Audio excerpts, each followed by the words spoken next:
Hello hi friends good evening welcome to my new blog ମୁଁ ଆଶା କରୁଛି ଆପଣମାନେ ବହୁତ ଭଲରେ ଥିବେ। ମୁଁ ମଧ୍ୟ ବହୁତ ଭଲରେ ଅଛି। ଆଉ ଆମେ ଆସିଛୁ ଆଜି ବୁଲିବା ପାଇଁ ତୋଷାଳୀ ମେଳା ଆଉ ଏ ଜନତା ମଇଦାନ ଭୁବନେଶ୍ୱରରେ ଜନତା ନାଲକ ଛକ ପାଖରେ ପଡ଼ିଆଟା ଅଛି ଜନତା ମଇଦାନ। ସେ ମଇଦାନରେ ତୋଷାଳୀ ମେଳା ପଡ଼େ। ଆଉ ଇଏ 18ତମ ତୋଷାଳୀ ମେଳା ପଡ଼ିଛି ଏବଂ ଏଠି ସବୁ ଜିନିଷ ମିଳେ। ଦନ୍ତଶିଳ୍ପୀ ଏବଂ ହାତ ତିଆରି ଜିନିଷ ସବୁ ଜିନିଷ ମିଳେ। ଚାଲନ୍ତୁ ଦେଖିବା କ'ଣ କ'ଣ ସବୁ ମିଳୁଛି ଆଉ କେମିତି କ'ଣ ପ୍ରୋଗ୍ରାମ ବି ସେଠି ହେଉଛି। ସବୁ ଜିନିଷ ମିଳୁଛି ଏବଂ ପ୍ରୋଗ୍ରାମ ବି ସେଠି ହେଉଛି। ଚାଲନ୍ତୁ ଦେଖିବା ସମ୍ବଲପୁର ଜିନିଷ ସବୁ ଜିନିଷ ମିଳୁଛି। ଚାଲନ୍ତୁ ଦେଖିବା ଟିକେ କେମିତି କ'ଣ ହେଉଛି, କ'ଣ କ'ଣ ମିଳୁଛି ଆଉ କ'ଣ କ'ଣ ଖାଉଛୁ, କେମିତି କ'ଣ ବୁଲିବା ହେଉଛି। ଚାଲନ୍ତୁ ଦେଖିବା। ଏଠିକି ଓଡ଼ିଶା ବାହାରୁ ଓଡ଼ିଶା ଯେତିକି ସବୁ ଜିଲ୍ଲାରୁ ଯେଉଁ ଜିଲ୍ଲାରେ ଯେଉଁ ଜିନିଷ ସବୁ ହୁଏ ସମ୍ବଲପୁରରେ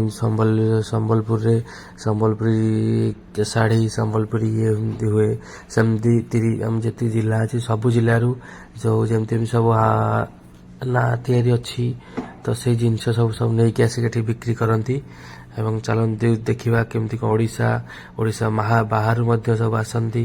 ଜାମ୍ମୁ କାଶ୍ମୀର ମହାରାଷ୍ଟ୍ର ଗୁଜୁରାଟ ଏମିତି ସବୁ ଷ୍ଟେଟ୍ରୁ ଆସିକି ଏଠିକି ଇଏ ବିକ୍ରି କରନ୍ତି। ଆଉ ଚାଲନ୍ତୁ ଦେଖିବା କେଉଁ ଜିଲ୍ଲାରୁ ସବୁ ଆସିଛନ୍ତି ଏବଂ କ'ଣ କ'ଣ ସବୁ ଜିନିଷ ଆଣିଛନ୍ତି ଏବଂ ଚାଲନ୍ତୁ ଦେଖିବା କ'ଣ କ'ଣ ସବୁ ପଡ଼ିଛି। ଚାଲନ୍ତୁ ଦେଖିବା।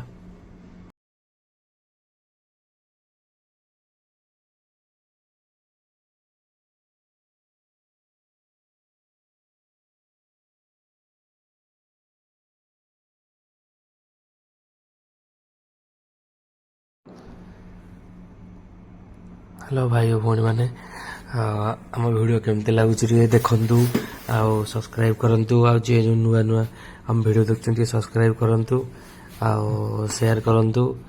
ଆଉ ଆପଣମାନଙ୍କ ପାଇଁ ଭଲ ପାଇବା ଏମିତି ସବୁବେଳେ ମିଳିଥାଉ। ଆଉ ଚାଲନ୍ତୁ ଦେଖିବା କ'ଣ କ'ଣ ମିଳୁଛି। ଆଉ ମୋ ସହିତ ଆସିଛନ୍ତି ମୋ ମିସେସ୍। ଆଉ ଚାଲନ୍ତୁ ଦେଖିବା କ'ଣ କ'ଣ ସବୁ ମିଳୁଛି ଆଉ କେମିତି କ'ଣ ସବୁ ହାତ ତିଆରି ଦେଖନ୍ତୁ।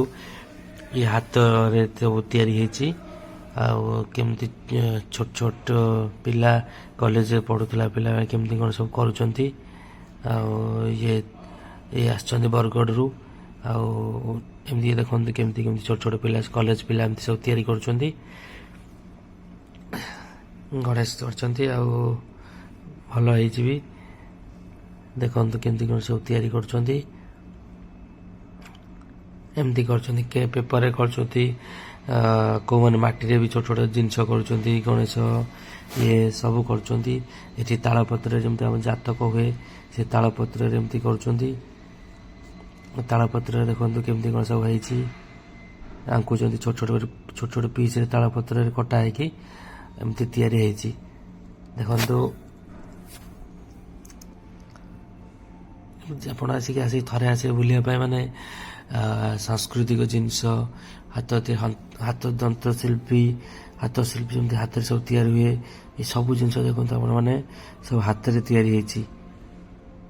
ଯେମିତି ଆପଣ ପୂର୍ବରୁ ଦେଖାଉଥିଲେ ସବୁ ଜିନିଷ ହାତରେ ସବୁ ତିଆରି କରିଛନ୍ତି। ସବୁ ହାତରେ ତିଆରି ହେଇଛି। ଆଉ ଏଠି କି ଘରେ କରିକି ଆସୁନାହାନ୍ତି ସାଙ୍ଗେ ସାଙ୍ଗେ ଏଠି ଆପଣ ଯେଉଁ ଡିଜାଇନ୍ କହିବେ ଯେମିତି କହିବେ ସେ କରିକି ଦେବେ। ଆଉ ଇଏ ବି ଦେଖନ୍ତୁ ସବୁ ହାତରେ ତିଆରି କରିଛନ୍ତି। ଆଉ କେମିତି ଲାଗୁଛି ଆପଣମାନେ କୁହନ୍ତୁ। ଆଉ ଆପଣମାନେ ବି ଥରେ ଆସନ୍ତୁ ଏଠି ବୁଲିକି ଯାଆନ୍ତୁ ଆଉ ଦେଖିକି ଯାଆନ୍ତୁ କେମିତି କ'ଣ ହେଉଛି, କେମିତି କ'ଣ ଆପଣଙ୍କୁ କେମିତି ଲାଗୁଛି।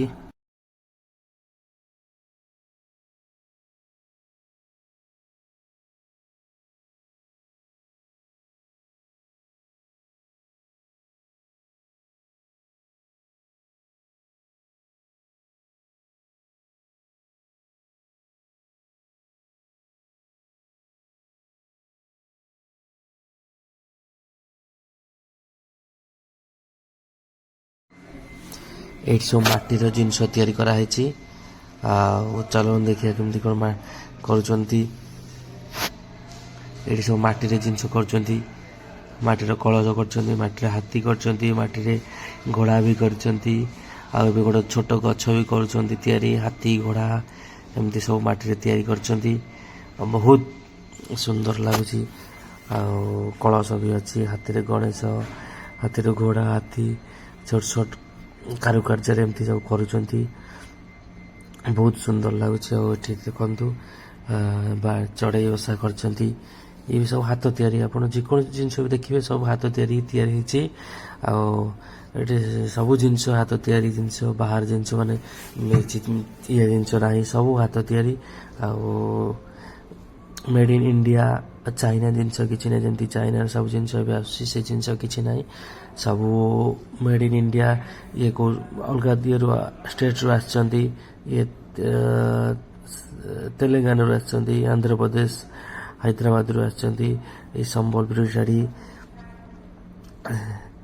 ଗୋଟେ ଗୋଟେ ଶାଢ଼ୀର ଦାମ 10,000 15,000 ଷ୍ଟାର୍ଟିଂ, ଆଉ 800,000 ଟଙ୍କାରୁ ଷ୍ଟାର୍ଟ, 10-15,000 ଯାକେ ଅଛି। ଆମେ ବି କିଛି ଶାଢ଼ୀ କିଣିଲୁ। ଆଉ ଚାଲନ୍ତୁ ଦେଖିବା ଆଗରେ କ'ଣ କ'ଣ ସବୁ ଶାଢ଼ୀ ଅଛି।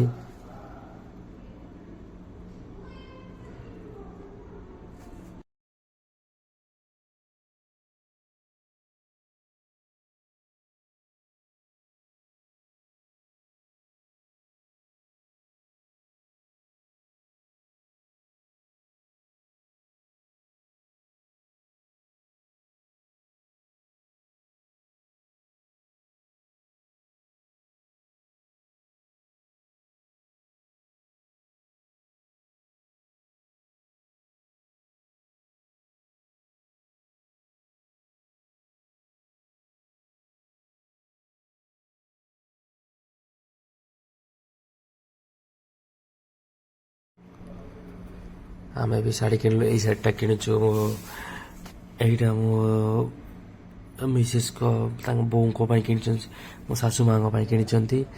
ଆଉ ଏଇଟା ମୋ ବୋଉଙ୍କ ପାଇଁ ମୁଁ ଆଣିଲି। ଆଉ ଏଇ ଶାଢ଼ୀର ଦାମ 1,580 ଟଙ୍କା, କିନ୍ତୁ ସେଇ ଶାଢ଼ୀଟା ହେଉଛି 1,280 ଟଙ୍କା, କିନ୍ତୁ ଆମଠୁ ଟିକେ ରେଟ୍ କମ୍ ନେଇଛନ୍ତି। ଆଉ ଚାଲନ୍ତୁ ଦେଖିବା। ଆଉ ମୋ ବାପାଙ୍କ ପାଇଁ ବି ଗୋଟେ ମୁଁ କିଣିଲି ସମ୍ବଲପୁରୀ। ସେ ଭାଇ ତ କହୁଛନ୍ତି କି ଏଠୁ ରେଟ୍ କଲର୍ ଛାଡ଼ିବନି, ଜିନିଷ ଭଲ ବୋଲି। ଆଉ ଦେଖାଯାଉ, ୟୁଜ୍ କଲା ପରେ ଜଣାପଡ଼େ। ଆମର ତ ଆରଥରକୁ ଆସିଥିଲୁ, ସେମିତି ଗୋଟେ ଡ୍ରେସ୍ କପଡ଼ା ଆଣିଥିଲୁ, ଭଲ ପଡ଼ିଲା। କିନ୍ତୁ ଏ ଭାଇ ଭାଇଙ୍କ କତିରୁ ଆମେ 2 ଖଣ୍ଡ ଶାଢ଼ୀ ଆଣିଲୁ। ଭାଇ ବି ବହୁତ ଭଲ, ଆମକୁ ବହୁତ ହେଲ୍ପ କଲେ। ଆଉ ସିଏ ଆସିଛନ୍ତି ଗଞ୍ଜାମ ଡିଷ୍ଟ୍ରିକ୍ଟରୁ। ଆଉ କହିଲେ ଭଲ, ସେ ଯେଉଁ ତିଆରି ଜିନିଷ ସେ ହାତରେ ନିଜେ ତିଆରି କରୁଛନ୍ତି।